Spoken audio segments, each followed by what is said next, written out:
सुप्रभात बच्चों। इससे पहले मैं आपको 3 विशेषण पढ़ा चुकी हूँ। आज हम पढ़ने जा रहे हैं चौथा विशेषण, सार्वनामिक विशेषण।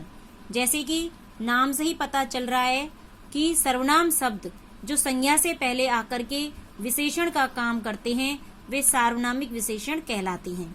जैसे देखो इस चित्र के माध्यम से, और ये दो बच्चे आपस में बातचीत कर रहे हैं। यह तुम्हारा बस्ता है। अब यह तुम्हारा बस्ता है तो तुम्हारा सर्वनाम है और ये बस्ता की विशेषता बता रहा है। इसी तरह वह लड़का होशियार है, तो यहाँ पर लड़का वह सर्वनाम हो गया और वह सर्वनाम जो है लड़के की विशेषता बता रहे हैं। अब यहाँ देखो इन वाक्यों में तुम्हारा सर्वनाम बस्ता की और वह सर्वनाम लड़के की विशेषता बता रहे हैं। इनका प्रयोग जो है विशेषण की तरह किया गया है। अब जो सर्वनाम शब्द संज्ञा से पहले आकर विशेषण का काम करते हैं उन्हें सार्वनामिक विशेषण कहते हैं।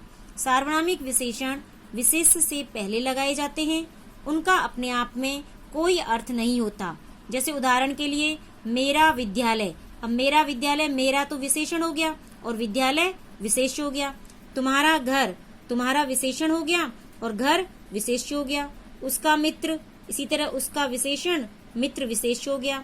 हमारी कक्षा, हमारी विशेषण हो गया, मतलब हमारी सर्वनाम आ रहा है तो ये सार्वनामिक विशेषण हो गया और कक्षा विशेष्य हो गया।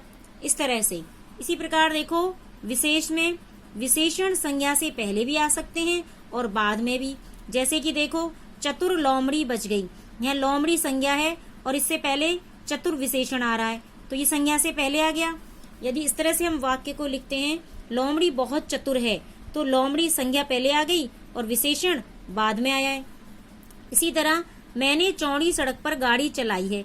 यहाँ गाड़ी संज्ञा है, संज्ञा से पहले विशेषण आ गया। यह सड़क चौड़ी है, ये सड़क संज्ञा हो गई, इसके बाद में विशेषण आया है चौड़ी। इसी तरह लड़की सुरीला गाना गा रही है। लड़की संज्ञा है और ये सुरीला विशेषण।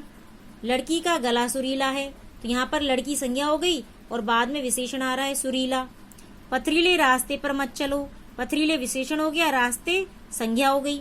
यह रास्ता पथरीला है, यहाँ पर रास्ता संज्ञा है और पथरीला विशेषण हो गया। तो यानी संज्ञा से पहले भी आ सकते हैं और बाद में भी आ सकते हैं। इसी तरह देखो किस तरह से विशेषण बनाए जाते हैं। कुछ शब्द ऐसे होते हैं जो कि मूल रूप से विशेषण होते हैं।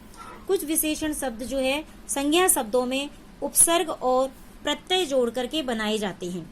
जैसे उदाहरण के लिए राष्ट्र में हमने ई प्रत्यय जोड़ा तो राष्ट्रीय बन गया। दुख में ई प्रत्यय जोड़ा तो दुखी बन गया। यहाँ पर बल में स उपसर्ग जोड़ा तो सबल। जन में निर उपसर्ग जोड़ा तो निर्जन। नमक में ईन प्रत्यय जोड़ा तो नमकीन। झगड़ा में आलू प्रत्यय जोड़ा तो झगड़ालू।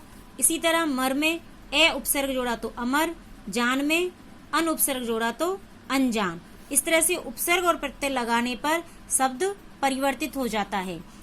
कुछ संज्ञा शब्दों से विशेषण बनाते हैं, यानी किस तरह से संज्ञा से विशेषण बनाई जाती है। सुख से सुखी, सुख संज्ञा हो गया और विशेषण सुखी। इसी तरह सुर से सुरीला, चमक से चमकीला, बल से बलवान, शिशु से शैशव, चांद से चांदनी, मास से मासिक, घर से घरेलू, दया से दयालु, डर से डरपोक, धर्म से धार्मिक, भारत से भारतीय। तो बच्चों ये विशेषण आपको समझ में आ गए होंगे। धन्यवाद।